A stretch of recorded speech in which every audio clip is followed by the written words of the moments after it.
Wow, after years of mountainous rumors of an impending Shrek 5 movie in development hell, we suddenly instead get a different sequel set in the same universe. Puss in Boots: The Last Wish. This is going to be a spoiler-free review, so anyone can participate on the discussion. And boy, is there a discussion to be had, even in a spoiler-free review. I will do a spoiler review, well, discussion more than anything, because there are things to discuss. Because wow, what a film! That's right, I said film. I think this film is so surprisingly good that it shouldn't be regarded as just a movie, but an art piece. Now, I'm probably gonna say movie here and there out of mistake and habit, so please excuse that. I realize what a big, bold claim this is, and I might be setting this movie up on a very high pedestal, but I think it deserves high praise. Listen, I was breaking this movie down to my mother and to my family members who don't really necessarily understand how character arcs and other things work. I was breaking things down and even predicting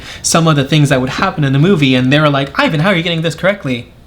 I'm good, I'm that good. But once I was able to explain it to them, they're like, oh wow, that's what that means, oh wow. And I realized this movie has layers, and that's the beauty of Puss in Boots: The Last Wish. It could be taken as just a fun, hilarious, touching adventure that you can enjoy leisurely, or you can take it as a means to discuss important human themes that most everyone deals with on a daily basis. Hello, my name is Ivan Montero, and thank you for watching every movie with me. During Christmas, 14 of my 18 extended family members decided to go see a movie on Christmas. It was the first time in years, perhaps more than 10, that a lot of us had come together for a holiday. So it was a big party for sure. It was super nice to see everybody and to hang out with everyone, so I really hope we get to do this again next year. However, 14 of us decided that we wanted to go see a movie, but 10 of us went to go see Puss in Boots: The Last Wish, while four of them, including my own father, went to go see Avatar: The Way of the Water. They loved it. I'm now inclined to go see it potentially, but now we're discussing Puss in Boots: The Last Wish. The reason why we chose this was because, well, family, and Puss in Boots, animated movies, I'm immediately associated with family movie, and boy, is it the most perfect family movie of not just 2022, of all time, I would claim. Though this movie is a fairy tale, it really does, as aforementioned, touch on the HRE that every story needs in order to be great. That is the human relatability element, the thing that we as humans need to relate to in order to care about something in a particular story. In Puss in Boots: The Last Wish, each character can be broken down to essential elements that a person deals with at some point in their life and ultimately has to come to terms with in their own right. No character is better than the other in this film. Well, except for one, but we'll discuss that in the spoiler review. Puss in Boots: The Last Wish is a super charming adventure story that tries and succeeds so effortlessly, not only to get you excited for a new Puss in Boots sequel, which already seems like an impossible task, but also successfully gets you excited for the Shrek universe once again, even whetting your palate ever so slightly for more Shrek and more Puss in Boots. When the credits rolled, I was basically Kylo Ren asking for more. I won't say anything at all, but the way they connected this movie to the overall Shrek, the Shrekverse, was so natural. It was beautiful. It was very rewarding, and if you guys have seen the movie, you know exactly what I'm talking about, and you will say nothing. This is a spoiler-free review. I am not gonna lie, when I saw the trailer to this movie and I saw the new art style, I was as skeptical as all skeptics can be. I was both impressed and off-put. I was uneasy all the same. Animation has already been moving into a new realm of weird with this bean mouth art style, and it's however, this new mixture of 3D rendering with 2D painting that Spider-Man Into the Spider-Verse first introduced to us and Arcane then took to a whole new stunning level, that new art style is fully welcome. Even though I have yet to see something quite so beautiful as Arcane, a lot of things came close.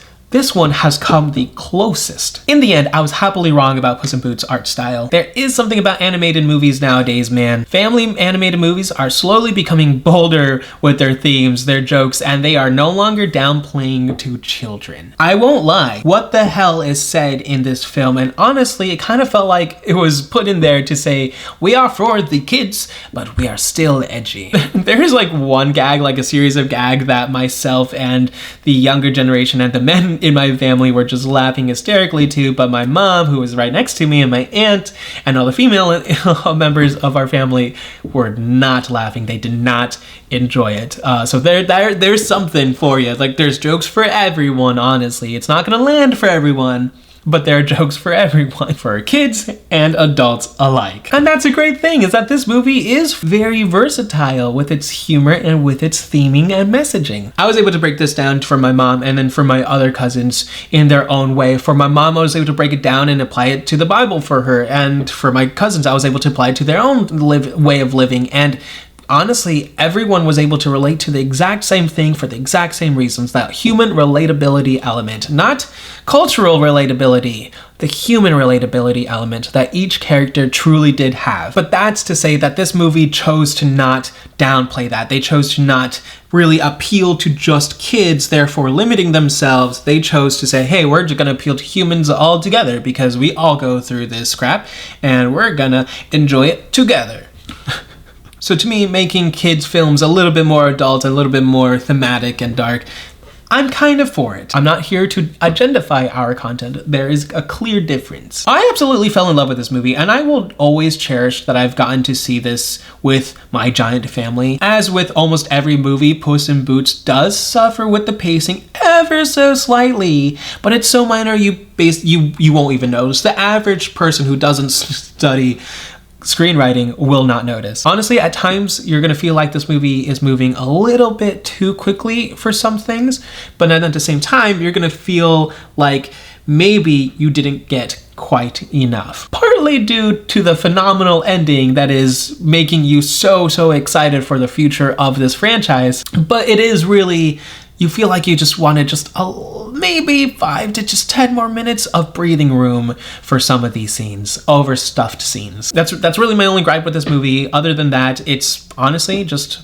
really good. Lastly, I want to talk about the actors. Stunning performances from everyone all around. Florence Pugh as Goldilocks is unfreaking recognizable. She's a talented woman overall, and I one day hope that I get to work with her. That is a dream. That is such a dream. She is just, oh my gosh. The woman deserves to be known as a superstar. She is that talented. If the boot fits, Antonio Banderas slips snugly back into the role of Puss in Boots, and it is truly a wonderful, heartwarming thing to see. Honestly, this is the best acting that Antonio Banderas has ever done for this character. He was on fire. No one is collecting paychecks at all in this movie, by the way. Everyone is giving their all because they want to be here. My girl Salma Hayek returns as Kitty Softpaws and knocks her character out of the park. While Harvey Guillen, who some of you might recognize as Guillermo from FX What We Do in the Shadows, plays the lovable and ever essential Perrito, who is more unrecognizable than Florence Pugh. I hate pulling out my phone in movie theaters. I think it is atrocious and I think it should be illegal, but I had to duck down. I pulled out my phone just to see who played this guy, because I was like, I know this voice, but I don't know this voice.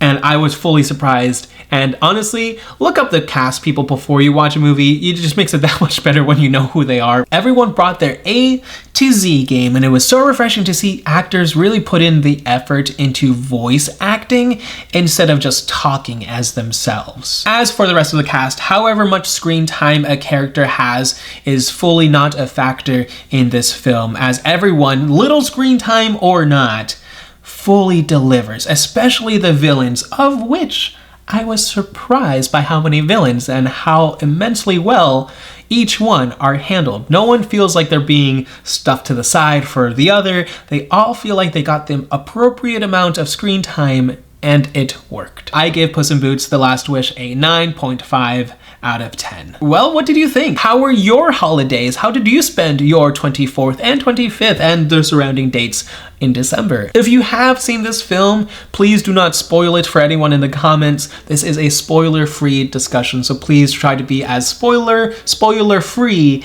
as you possibly can be. Not really sure when I'll be able to get to my spoiler discussion. Maybe we'll do a spoiler discussion when it lands on a streaming service, but Puss in Boots: The Last Wish can be seen in the movies now or you can go watch it video on demand. I don't know which one I'm gonna do, if I'm gonna go back to the movie theaters or if I'm just gonna buy it and just watch it here.